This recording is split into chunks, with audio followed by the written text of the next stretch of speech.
The laughter echoing through the alien command bridge felt like daggers in Ambassador Zwickstall's secondary heart. Watching the crude Earth vessel through the fleet's quantum imaging array, even he had to admit it looked absurdly primitive.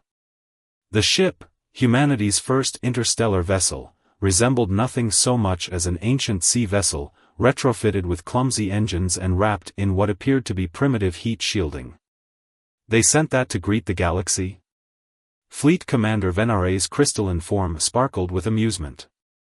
Perhaps we should have waited another century before making contact.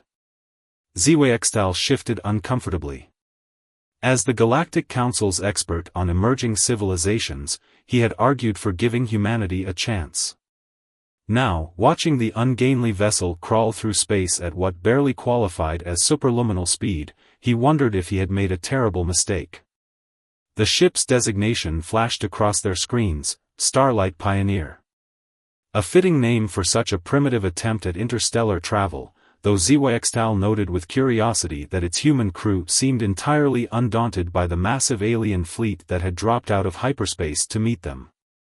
Captain Chen, Venare's transmission crackled with barely contained mirth. Your vessel appears to be experiencing some limitations. Do you require assistance returning to your solar system? The human captain's response came after a brief delay, her voice steady and unremarkable. Thank you for your concern, Fleet Commander. The Starlight Pioneer is operating exactly as designed. Something in her tone made Zwickstall's antennae twitch.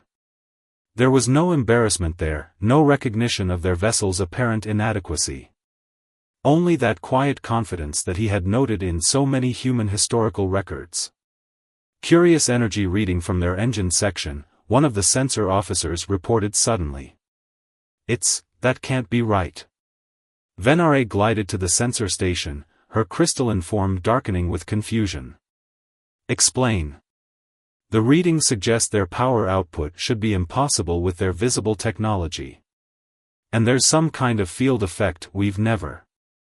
The officer's voice trailed off as new data scrolled across the screens. Zwickstall felt his secondary heart skip a beat as he processed the implications. The laughing had stopped. In its place, a heavy silence fell over the bridge as the entire alien fleet realized that what humans had achieved would shake the foundations of galactic science. And Captain Chen's next words, still carrying that same quiet confidence, would change everything. Perhaps, Fleet Commander, you'd like to see what this primitive ship can really do? 6 months earlier, Dr. Rita Wilson stood in the cavernous assembly bay of the Lunar Construction Facility, staring up at what would become humanity's first interstellar vessel. Unlike the sleek, curved designs in science fiction, the Starlight Pioneer looked deliberately ordinary, almost clumsy. That was exactly the point. They're calling it the space tugboat in the press, her colleague Dr. Patel remarked, scrolling through headlines on his tablet. The public's getting restless. They expected something more impressive for humanity's first faster-than-light ship. Rita smiled, running her hand along the ship's outer hull. The best innovations often hide in plain sight. Remember the first time we tested the resonance engine? How could anyone forget? The day they broke what the scientific community had considered immutable laws of physics, they'd done it with equipment that looked like it belonged in a university machine shop. No one had believed it at first, a breakthrough in faster-than-light travel achieved not through enormous power expenditure, but through an entirely new understanding of spacetime itself. Quantum resonance fields don't need to look fancy, Rita said, her voice barely above a whisper. Nature doesn't care about aesthetics. The real genius lay beneath the Pioneer's unremarkable exterior. Traditional engines would have required massive energy reactors, complex shielding, and enormous fuel reserves. Instead, the Pioneer used a network of quantum resonators, simple devices that looked like basic power conduits to anyone scanning them, but actually manipulated the fabric of spacetime itself through principles that Rita's team had discovered almost by accident. Mission Control's latest intel suggests we're not alone out there, Patel said, his expression growing serious. The quantum signals we've been detecting, they're definitely artificial. Someone's going to find us soon. Rita nodded. That was the other reason for the Pioneers' deceptive design. Let them underestimate us. History is full of civilizations that failed because they flaunted their technological advantages. Over the next months, as the Pioneer neared completion, Rita's team worked tirelessly to perfect their hidden innovations. Each system was carefully designed to appear primitive while harboring revolutionary technology. The hull's seemingly basic heat shielding actually contained a network of quantum-entangled particles. The clunky external ports masked terminals for a computer that operated on principles that would seem impossible to conventional physics. When Captain Chen was selected to command the Pioneer, she spent weeks with Rita's team, learning not just how to operate the ship, but how to maintain the careful illusion of technological simplicity. The hardest part, Rita told her, will be keeping a straight face when they underestimate you. Now, monitoring the Pioneer's first contact from Mission Control, Rita watched the alien fleet's initial scans with growing anticipation. The quantum resonance field was working perfectly, appearing to their sensors as inexplicable energy readings that defied their understanding of physics. They're preparing to transmit again, one of the communications officers announced. The alien commander's voice filled the control room, heavy with barely concealed condescension. Rita couldn't help but smile. They were about to learn what humans had known throughout history: true innovation didn't need to shine to be revolutionary. But as she watched the alien fleet's formation shift, a new concern emerged. Some of their ships were moving into what was unmistakably an attack pattern. The real test of the Pioneer's hidden capabilities might come sooner than they'd planned. Captain Chen, Rita whispered to herself, watching the tactical display, show them what humanity's primitive technology can really do. Your ship's energy signature is impossible. Fleet Commander Venare's crystalline form had darkened to a deep purple, a sign of agitation that Ambassador Zhuextal recognized all too well. You will submit to immediate inspection or be considered a threat to galactic security. Captain Chen's image on the quantum display remained remarkably composed. With respect, Commander, Earth vessel Starlight Pioneer is operating under full compliance with international space law, as established by the Galactic Council's own First Contact protocols. We are not obligated to submit to inspection without probable cause. Zhuextal watched the human captain with growing fascination. She had quoted Council law perfectly, a law that had only been transmitted to Earth's governments hours ago, when the alien fleet first appeared at the edge of their solar system. The humans had not only translated and understood the massive legal document but had already found ways to use it to their advantage. Probable cause? Venare's crystalline surface rippled with color. Your vessel is generating energy signatures that violate known laws of physics. Either your ship contains technology far beyond your civilization's known capabilities, or it represents an imminent danger to everyone in this sector. Or perhaps, Chen suggested mildly, your understanding of physics is incomplete. The silence that followed was deafening. In all his years as an ambassador, Zhuextal had never heard anyone speak to a fleet commander with such calm defiance. He noticed several of the alien sensor officers exchanging uncomfortable glances. The human ship's energy signature had only grown more bizarre with each passing minute. Half of your ship's systems appear to be non-functional, one of the alien officers reported. And yet, the power readings continue to increase. It's as if the energy is coming from nowhere. Not nowhere, Chen corrected. Just somewhere your sensors don't know how to look. A new alert flashed across the alien bridge. 3 ships from the Krax-11 faction, notorious for their aggressive expansion policies, had broken formation. Their weapon systems hummed to life, targeting arrays locked onto the Pioneer. Last warning, Captain, Venare announced. Submit to inspection, or... What happened next would be debated in alien scientific circles for decades to come. The Pioneer's seemingly crude engines flared with a light that somehow looked both brilliant and dim at the same time, as if the ship existed in 2 different states of reality simultaneously. Space itself seemed to ripple around the vessel. Impossible. The sensor officer's crystalline form nearly shattered in shock. They're generating a quantum resonance field at a macro scale.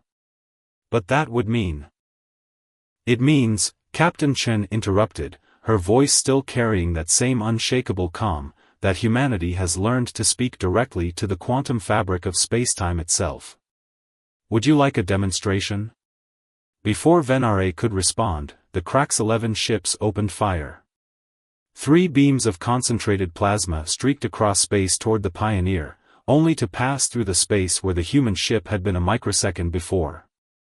The vessel hadn't so much moved as, shifted, as if it had chosen to exist in a slightly different part of reality. By the eternal stars, Ziwextal whispered. The crude engines, the primitive appearance, it had all been camouflage for something far more revolutionary. The humans hadn't built a conventional starship at all. They had created something that rewrote the rules of what was possible. The Pioneer reappeared directly between the Krax-11 ships, its presence somehow both solid and ethereal. Captain Chen's voice carried a hint of steel beneath its professional courtesy. Now, Commander, shall we discuss peaceful first contact? Or would your fleet like to see what else humanity's primitive technology can do? Back in mission control, Rita Wilson's hands flew across her console as she monitored the Pioneer's quantum field matrices. The ship's revolutionary systems were performing beyond even her most optimistic projections, but they were never meant to handle this level of stress so early in the mission. Energy variance in the primary resonance loop, Dr. Patel reported, his voice tight. The field harmonics are starting to fluctuate. Rita nodded, making minute adjustments to the quantum synchronization patterns. On their main display, they watched as the Pioneer executed another seemingly impossible maneuver, shifting through quantum states faster than the alien weapons could track. Look at their faces, someone whispered, watching the alien bridge crew's reactions on the comm feed. The crystalline being's surfaces flickered with complex patterns of light, their version of emotional expression. The Krax-11 ships regrouped, their weapon systems charging for another attack. But now other vessels were breaking formation, not to attack, but to move closer, their sensors straining to understand what they were witnessing. Fascinating approach to quantum mechanics, one of the alien scientists was saying, their crystalline form bright with excitement. They're not forcing their way through space-time, they're asking it for permission. Captain Chen's voice came through the command channel. Dr. Wilson, I'm seeing some unusual readings in the secondary matrix. Should we be concerned? Rita studied the data streams. The quantum resonance field was holding, but the power requirements were mounting. They had never tested the system under such demanding conditions. Theory suggested it should hold, but theory and reality didn't always agree. We're within acceptable parameters, she replied, hoping she sounded more confident than she felt. But I wouldn't recommend pushing the quantum shifts much further. Each transition strains the field harmonics. A new alert blared through mission control. The quantum sensors had detected multiple hyperspace signatures approaching, a lot of them. Capital ships, the tactical officer announced grimly. At least 30, maybe more. Looks like the Krax-11 called for reinforcements. The massive vessels emerged from hyperspace like predatory creatures, their weapon arrays already charged and targeting. Fleet Commander Venare's voice carried genuine concern. Captain Chen, your ship has displayed remarkable capabilities, but you are now facing enough firepower to destroy a small moon. Stand down and prepare for inspection. In mission control, Rita watched the tactical display with growing dread. The Pioneer's quantum resonance field could handle a few attacks, but this many? The math didn't look good. Then she noticed something in the power fluctuations, a pattern she hadn't expected. Each time the ship shifted quantum states, the field harmonics weren't degrading as predicted. They were evolving. Captain, she said, her fingers dancing across the controls as she pursued a wild hypothesis, I think the quantum field is learning. Each shift is making it more stable, not less. If we can maintain synchronization through just a few more transitions. She didn't need to finish the thought. On their screens, they watched as Captain Chen guided the Pioneer through a series of precise maneuvers.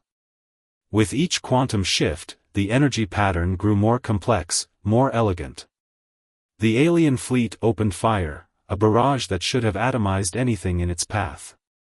But where the Pioneer had been skipping through quantum states before, now it seemed to flow between them like water.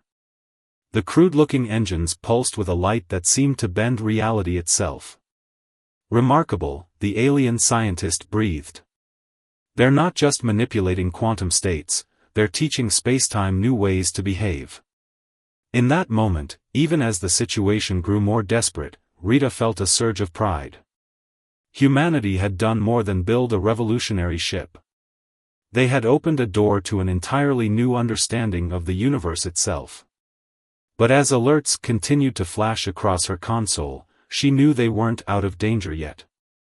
The quantum field was stable for now, but they were about to attempt something never before seen in the history of physics. The only question was whether the universe itself would cooperate with their plans. Their ship, Ambassador Zwextal said slowly, his antennae quivering with sudden understanding, it's not just an exploration vessel, is it? Captain Chen's image smiled for the first time since the encounter began. Around the Pioneer, space itself seemed to shimmer with possibilities, the quantum resonance field now visible even to the naked eye. The crude exterior of humanity's first starship had begun to take on an almost ethereal quality, as if it existed in multiple states of reality simultaneously. "No, Ambassador," she replied. "The Pioneer is a proof of concept. What you're witnessing is the first test of something we call the Universal Quantum Dialogue Protocol." The alien scientist who had been studying the Pioneer's readings suddenly froze, their crystalline form blazing with intense light. "Dialogue? You mean you're actually communicating with spacetime itself?" In Mission Control, Dr. Rita Wilson took over the explanation, her voice carrying across the quantum comm link. Traditional faster-than-light travel treats spacetime as something to be conquered, forced into submission through brute force application of energy. We took a different approach. Instead of fighting against the fundamental nature of reality, we learned to ask for its cooperation. Displays across the alien fleet's ships erupted with new data as the Pioneer's quantum field continued to evolve. The crude engines that had drawn so much derision were revealing their true nature. They were more like universal translators than traditional propulsion systems, creating a dialogue between normal space and the quantum realm. "Impossible," Fleet Commander Venare whispered, their crystalline surface rippling with complex emotions. "The energy requirements alone are minimal," Rita completed, "when you're working with the universe instead of against it. The quantum realm isn't just a set of mathematical rules to be exploited. It's a fundamental aspect of reality that can be negotiated with." The Krax 11 warships held their position, but their weapon systems powered down as their own scientists began to grasp the implications. What humanity had achieved wasn't just a new form of space travel, it was an entirely new relationship with the physical universe. "All our civilizations," Zwextal mused, "have been approaching space travel like conquerors, forcing our way through the cosmos. But you humans, you approached it like diplomats." Captain Chen nodded. "Earth's history taught us that the most lasting achievements come not through domination, but through understanding. We applied that lesson to physics itself." The quantum field around the Pioneer pulsed again, and new readings flooded the alien sensors. The ship wasn't just moving through spacetime, it was establishing a persistent quantum dialogue that other ships could potentially join.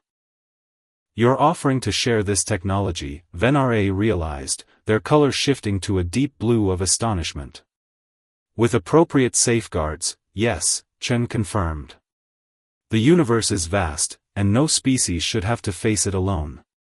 But," her voice took on an edge of steel, "we will not be forced or coerced. This has to be a choice, freely made on all sides." The tension in space crystallized into a moment of decision. The alien fleet, with all its overwhelming firepower, faced a single Earth vessel that had just rewritten the rules of what was possible. But more than that, they faced a choice about the future of galactic civilization itself. A new alarm cut through the moment. Far out at the edge of the system, massive hyperspace signatures were appearing, the leading edge of an even larger alien armada responding to the Krax-11 distress call. "Time for a decision, Commander," Chen said calmly.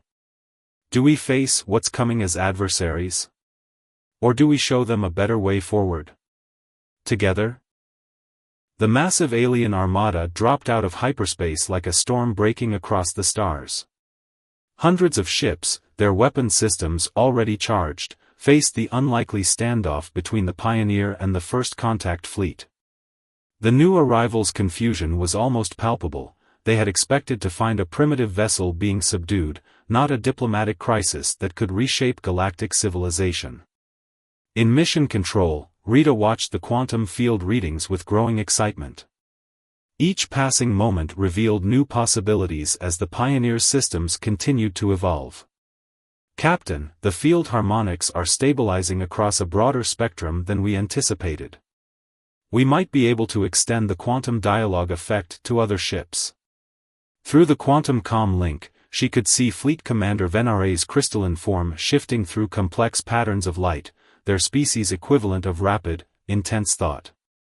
The commander had just witnessed humanity's greatest breakthrough, and now faced a decision that would echo through history. "Your quantum dialogue," Venaray said slowly, "you believe it could be adapted to our ships? Even with our different technological approaches?" "The universal constants are the same for everyone," Rita replied. "The quantum realm doesn't discriminate between species or technologies. It's the ultimate common ground." The alien scientist who had been studying the Pioneer's readings spoke up, their crystalline form glowing with scholarly excitement. "Commander, these readings suggest their approach could actually enhance our existing propulsion systems. The energy efficiency alone would revolutionize space travel, but the implications for safety, for exploration, for weapons," interrupted a harsh voice. On their screens, they could see the leader of the Krax-11 faction, their ship's dark hull bristling with armaments. "This technology would give any military an insurmountable advantage. It cannot be freely shared." Captain Chen's response carried the weight of centuries of human history. "Every technological breakthrough can be used for creation or destruction. What matters is the choice we make. Right now, we're offering a chance to transform space travel from an act of conquest into one of harmony with the universe itself." The quantum field around the Pioneer pulsed, and Rita saw her chance. "Captain, if you can maintain position, I believe we can demonstrate exactly what cooperation could look like." Understanding flowed between the human crew without need for explanation. The Pioneer's quantum resonance field began to shift, not in the defensive patterns they had used earlier, but in a new configuration. The seemingly crude engines pulsed with a light that reached out toward the alien vessels. "What are they doing?" the Krax-11 leader demanded. Ambassador Zwickstall's antennae quivered as he studied the readings. "They're extending an invitation." The quantum field touched the nearest alien ship, one of the science vessels that had broken formation earlier to study the Pioneer. For a moment, nothing seemed to happen. Then the alien ship's own drive field began to synchronize with the quantum resonance, its energy patterns shifting into harmony with the human vessel's dialogue with spacetime. The alien scientist aboard let out a sound of pure joy. "The efficiency, the stability, it's beyond anything we've achieved in centuries of development. And this is just the beginning of what we could learn from each other." One by one, other ships from the First Contact fleet began to align their systems with the quantum dialogue. Each successful synchronization strengthened the field, creating a growing network of vessels working in harmony with the fabric of spacetime itself. But the Krax-11 ships held back, their weapons still charged. Their leader's voice carried the weight of centuries of military doctrine: "This changes too much. The old ways have served us well. That, Captain Chen replied softly, is exactly what we're counting on. As if in response to her words, the quantum field surrounding the cooperating ships began to change again. Rita's eyes widened as she saw the readings. "Captain," she said, "I think the universe itself is about to weigh in on this argument." The universe, it seemed, had a sense of poetry. As the quantum resonance field expanded to encompass the cooperating ships, space itself began to shimmer with possibilities. The crude-looking engines of the Pioneer, once a source of alien derision, now conducted a symphony of quantum harmonies that transformed the very nature of space travel before their eyes. In mission control, Rita watched in awe as new data poured in. "The field synchronization is creating effects we never predicted," she breathed. "The quantum dialogue isn't just affecting our ships, it's establishing persistent pathways through spacetime itself." The alien scientist's voice carried a tone of wonder, natural hyperspace lanes, but stable, efficient, and accessible to any ship that adopts the dialogue protocol. The energy savings alone would transform galactic commerce. And eliminate the strategic value of controlling traditional hyperspace routes, Ambassador Zyxtal added pointedly, his gaze fixed on the Krax-11 vessels still holding their aggressive stance. The Krax-11 leader's response was cut short by a new phenomenon. Around the linked ships, space itself seemed to ripple with waves of quantum possibility. Ships that had synchronized with the dialogue protocol found their systems operating at unprecedented levels of efficiency, while those that resisted, the Krax-11 warships, began experiencing power fluctuations. "You see?" The alien scientist could barely contain their excitement. "The universe rewards harmony and cooperation. It's not just a philosophical principle, it's a fundamental law of physics itself." Captain Chen's voice carried centuries of human wisdom. "Throughout Earth's history, we learned that true progress comes not from dominating our environment, but from understanding it. Not from forcing our will upon reality, but from learning to work with it." We applied that lesson to space travel itself. The Krax-11 leader's ship drifted forward, weapons powered down, their tone changed from hostile to contemplative. "Our civilization rose to power through strength, through forcing our way across the stars. We thought that was the only way." "There's always another way," Chen replied gently. "It just requires the courage to try something new." Across the assembled fleets, more ships began synchronizing with the quantum dialogue protocol.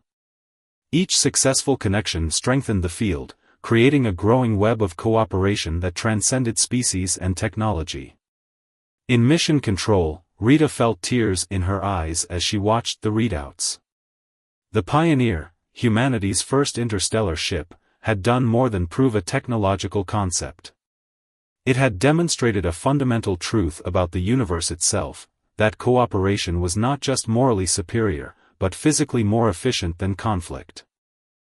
"Look at these efficiency readings," she told Dr. Patel, who stood beside her console. "When ships work together in the quantum dialogue, they achieve faster speeds, greater stability, and lower energy consumption than any could manage alone. The universe itself seems to favor cooperation over competition." Fleet Commander Venare's crystalline form glowed with complex patterns as they addressed the assembled ships. "For millennia, we thought we were conquering space, forcing it to bend to our will. The humans have shown us that we were like children, fighting against the very forces that could have helped us all along." The commander's form shifted to a deep blue of formal declaration. "By the authority of the Galactic Council, I hereby classify the Quantum Dialogue Protocol as a protected technology to be shared freely among all species who commit to its peaceful use." As cheers erupted across mission control, Captain Chen allowed herself a small smile. "The Pioneer was never about proving human superiority," she said. "It was about showing that the greatest achievements come when we have the wisdom to listen, the courage to trust, and the patience to work in harmony with forces greater than ourselves." The quantum field pulsed one final time, and in that moment, every being present understood a truth that transcended species and civilizations. that the universe itself rewards those who choose cooperation over conflict, understanding over force, and harmony over dominance. It was a lesson written not just in human history, but in the very fabric of spacetime itself. The Starlight Pioneer had begun its journey as a seeming primitive vessel, mocked by advanced aliens. It ended that journey by teaching the galaxy that true advancement comes not from the sophistication of our technology, but from the wisdom to use it in harmony with the fundamental nature of reality itself. And in that profound truth lay hope not just for humanity's future among the stars, but for all civilizations who would learn to listen to the cosmic symphony that had always been playing, waiting for someone to join its eternal dance.